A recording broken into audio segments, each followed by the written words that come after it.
Unplanned deviation जो होती हैं वो डेविएशन होती हैं जो अचानक हो जाती हैं, उसका हमें पता नहीं होता।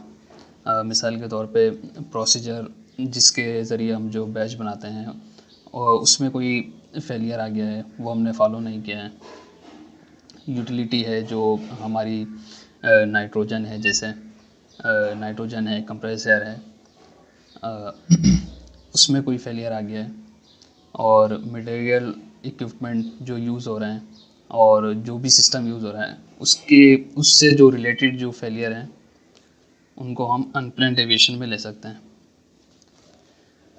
अनप्लान्ड डेविएशन भी जो है वो हम कह सकते हैं कि 3 किस्म की होती हैं, क्रिटिकल, मेजर और माइनर। क्रिटिकल, मेजर और माइनर हम इस वजह से कह रहे हैं कि उनका ओवरऑल इम्पैक्ट क्या है प्रोडक्ट की क्वालिटी पे, तो उस इम्पैक्ट के लिहाज से हम इनको डिवाइड करते हैं।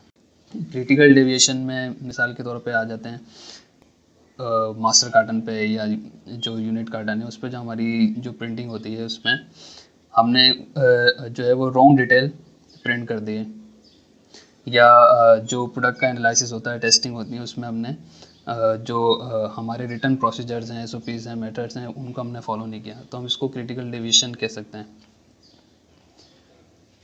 मेजर डेविएशन पे अगर हम बात करें तो उसमें मिसाल के तौर पे हम ये कह सकते हैं कि हर प्रोसेस स्टार्ट करने से पहले हमें QA से लाइन क्लियरेंस लेनी होती है।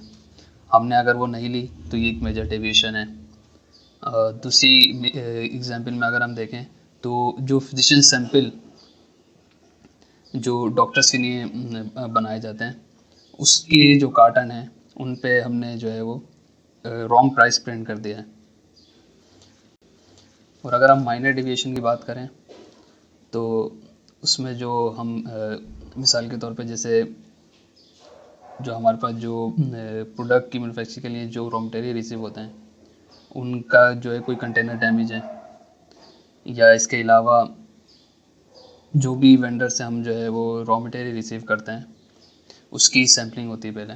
तो उस सैम्पलिंग बूथ में सैम्पलिंग के दौरान जो है वो जो मैनोमीटर रीडिंग्स हैं वो जो है वो जो हमारी एक्शन लिमिट है उससे क्रॉस कर गई हैं, ये इसको हम माइनर डेविएशन में ले सकते हैं।